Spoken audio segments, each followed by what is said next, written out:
Assalamualaikum warahmatullahi wabarakatuh. Jumpa lagi dengan kami dalam pembelajaran fisika. Fisika asik, fisika enjoy. Jumpa kali ini kita akan membahas tentang fluida statis.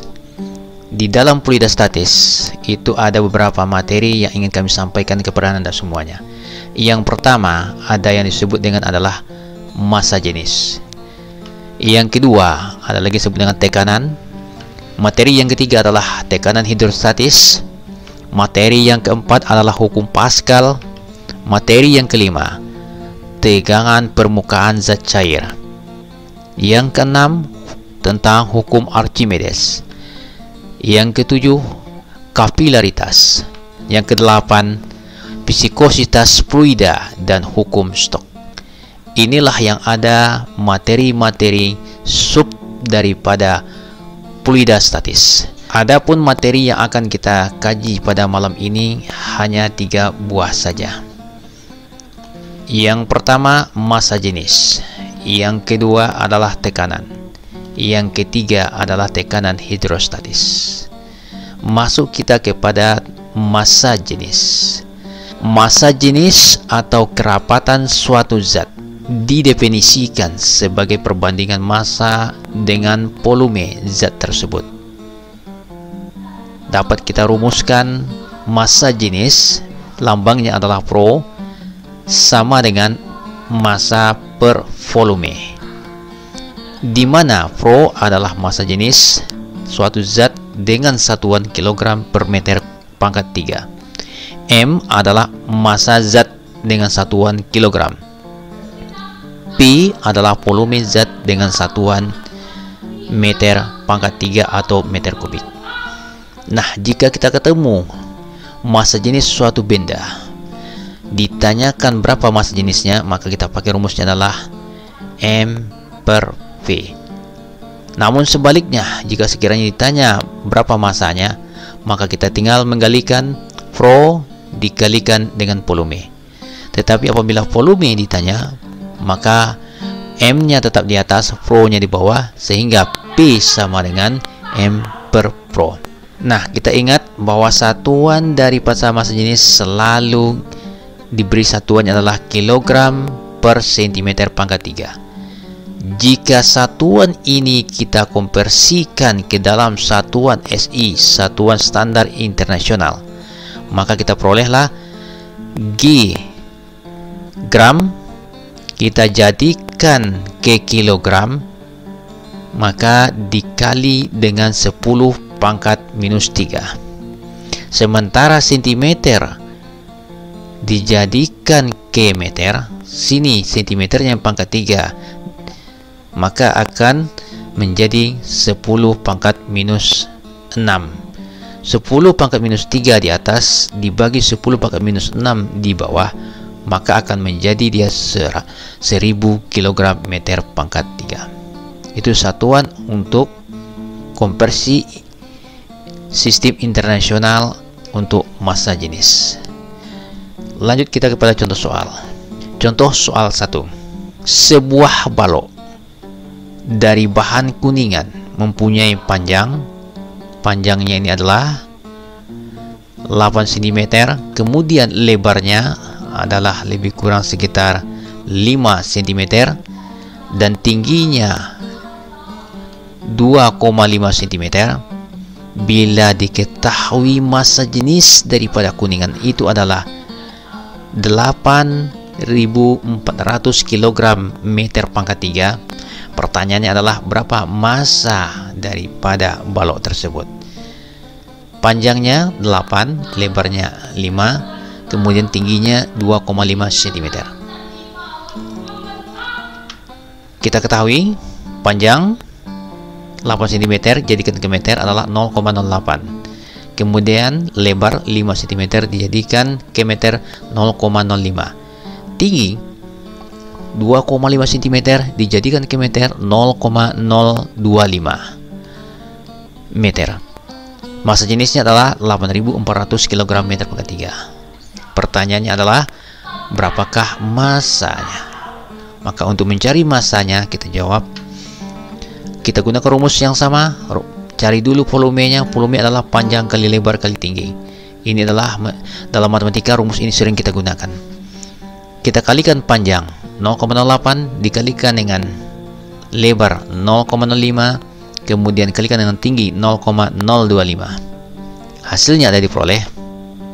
Nah, kita kalikan, volumenya adalah 0,08 dikalikan 0,05 dikalikan dengan 0,025, hasilnya adalah 0,001, atau boleh disebut juga adalah 10 pangkat minus 4. Kita bawa ke rumus daripada massa. Massa adalah massa jenis dikali volume.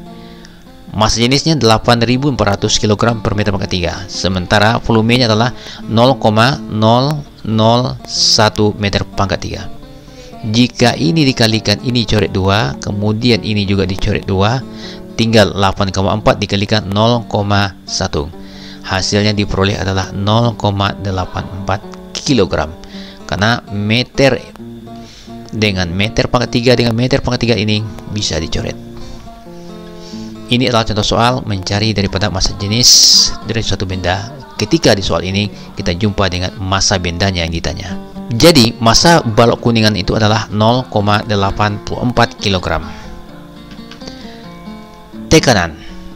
Kalau kita perhatikan daripada gambar sini, gambar ini adalah sebuah tongkat mendorong daripada zat yang ada di dalamnya.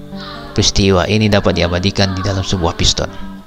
Nah, jika kita amati dari peristiwa di atas, maka kita lihat adalah benda ditekankan ke bawah. Benda mempunyai luas penampang A dan gayanya penekannya ke bawah adalah F sama dengan berat benda, sehingga diperolehlah tekanan itu adalah gaya persatuan luas. Gaya persatuan luas, gayanya F, persatuan luasnya adalah A.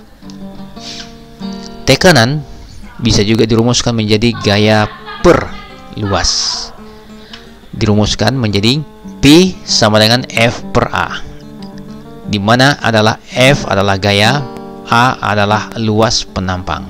Contoh soal yang berhubungan dengan tekanan. Contoh kedua, gaya yang bekerja pada permukaan seluas 2,5 meter kuadrat, maka tekanannya adalah berapa? Nah, ini kita peroleh gaya, kemudian ini adalah luas daripada bidang. Ditanya adalah berapa tekanannya, berarti adalah nilai V. Diketahui dari soal, gaya 500, kemudian luas penampang adalah 2,5, maka ditanya adalah tekanan. Ingat, rumus tekanan adalah F per A, berarti nilai F dibagi dengan A. Kita masukkan ke rumus, jawab P-nya, kita peroleh nilainya dengan rumus F per A, di mana F-nya adalah 500 dibagi dengan 2,5. Hasilnya diperoleh adalah, jika sekiranya ini ditambah dengan 0 lagi, maka menjadi dia 5000. Ini hilang komanya, ini hilang, maka 5000 dibagi 25, diperoleh hasilnya adalah 200 Newton per meter pangkat 2. Atau istilahnya dalam bahasa Pascalnya disebut dengan Newton per meter pangkat 2 sama dengan Pascal.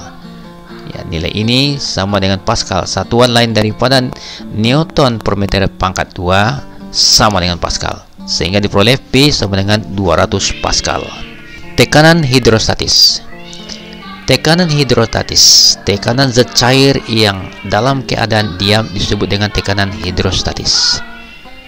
Tekanan hidrostatis rumusnya adalah P sama dengan Rho kali G kali H.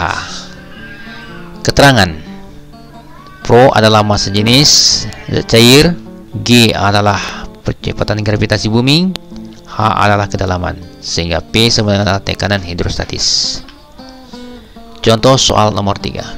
Tekanan hidrostatis yang diterima benda yang berada di dalam air sedalam lebih kurang 350 cm jika massa jenis airnya adalah 1000 kg per meter pangkat 3 dan besar gravitasinya adalah 10 Newton per kilogram, adalah tekanan hidrostatisnya. Kita cari dengan menggunakan rumusnya ini. Penyelesaian. Diketahui H kedalamannya adalah 350 150 cm sama dengan di dalam 350 dibagi dengan 100 hasilnya adalah 3,5 meter. Pro adalah massa jenis 1000 kg per meter pangkat 3. Gaya gravitasi adalah 10 Newton per kilogram atau 10 meter per sekund kuadrat. Percepatan gravitasinya ditanya adalah berapa kira-kira tekanan hidrostatisnya. pH. Tekanan hidrostatis bisa kita jawab dengan rumus Pro kali G kali H. Diperolehlah, masukkan nilainya 1000 kali 10 kali 3,5. Hasilnya adalah ini, hilangkan dulu nilai ini dengan yang ini. Maka 35 kali 1000 adalah 35.000 Pascal atau istilah lainnya disebut juga dengan 35 kilopascal karena ribuan ini sama dengan kilo. Berarti 35 kilopascal. Yang keempat, hukum pokok hidrostatis. Sebuah tabung berbentuk U berisi minyak dan air seperti tampak pada gambar di bawah ini. Ini adalah gambar. Mula-mula kita isi dengan air. Ini air. Kemudian di atasnya diisi dengan minyak. Ini minyak. Air mempunyai ketinggiannya dari permukaan kedua benda ini adalah permukaan paling bawah adalah H1. Kemudian tinggi permukaan daripada fluida yang satu lagi adalah H2. Nah, dari persamaan ini kita lihat bahwasanya tekanan yang sebelah kanan sama dengan tekanan sebelah kiri. Tekanan sebelah kiri sama dengan tekanan sebelah kanan. Tekanan pada X sama dengan tekanan sama Y. Dibuat rumus P1 sama dengan P2. Jika sebelah ini adalah bidang sisi 1, sebelah ini adalah bidang sisi 2, maka bidang sisi pertama Pro GH, tekanannya adalah Pro GH. Sebelah ini juga Pro GH dan ini kita coret, G-nya kita coret. Maka tinggallah di sebelah ini adalah Pro air sama dengan H1 dan Pro minyak sama dengan H dikali dengan H2. Jika yang merah ini adalah minyak, ini dikatakan minyak. Ini minyak, sementara sebelah ini adalah air. Rumus ini bisa kita beri keterangan. Contoh soal yang berhubungan dengan hukum pokok hidrostatis. Perhatikan gambar berikut ini. Dari gambar ini adalah air yang sebelah ini, kemudian minyak yang di sebelah ininya, dan ini berisi air raksa. Tinggi permukaan daripada air, tinggi daripada permukaan air kita tidak tahu, tetapi tinggi permukaan minyak adalah lebih kurang 15 cm. Jika diketahui massa jenis minyak adalah 0,8 kg per cm pangkat 3, massa jenis air raksa adalah 13,6 gram per cm pangkat 3, dan massa jenis daripada air adalah 1 gram per cm pangkat 3. Tentulah perbedaan tinggi antara permukaan minyak dengan air. Jadi permukaan minyak yang sebelah ini dengan permukaan air, tinggi permukaannya berapa? Nah, kita menggunakan rumus yang ada. Di sebelah ini adalah air, sebelah sini adalah minyak. Diketahui dari soal, Pro minyak adalah 0,8, Pro daripada air raksa adalah 13,6, Pro daripada air adalah 1. Ketinggian daripada H minyak adalah, ini salah nih, ini bukan air tapi adalah minyak. Ini M minyak, kita pakai minyak, itu adalah 15 cm. Ditanyalah perbedaan tinggi permukaan air dengan minyak. Jawab, kita masukkan ke rumus Pro air dikalikan Pro minyak. H air berapa? Maka Pro daripada minyak, ini Pro minyak dikalikan ini dibagi dengan Pro air. Ini rumusnya kita peroleh. Hasilnya adalah, jika ini kita ganti dengan angka-angka yang di atas, berarti Pro daripada minyak 0,8 dikalikan dengan ketinggian daripada minyak 15 dibagi dengan 1. Satuan yang ini kita coret, maka tinggal 0,8 kali 15 dibagi 1. Hasilnya adalah 12. Dari pernyataan ini kita dapat tinggi daripada permukaan daripada air ini adalah lebih kurang sekitar 12 cm. Ini adalah 12. Nah, kalau sini sebelah ini 12 cm. Ini cm. Berapa perbedaan ketinggian permukaan keduanya? Tentu ya, tinggi sebelah ini dikurangi sebelah ini. Berarti 15 dikurangi dengan 12 cm adalah lebih kurang 3 cm. Baik, dengan mudah kita bisa menjawabnya tentang hukum pokok hidrostatis. Semoga Anda semuanya bisa juga menjawab soal-soal yang lainnya. jika ketemu soalnya sama seperti ini. Terima kasih. Lebih kurang wabillahi taufiq. Assalamualaikum warahmatullahi wabarakatuh.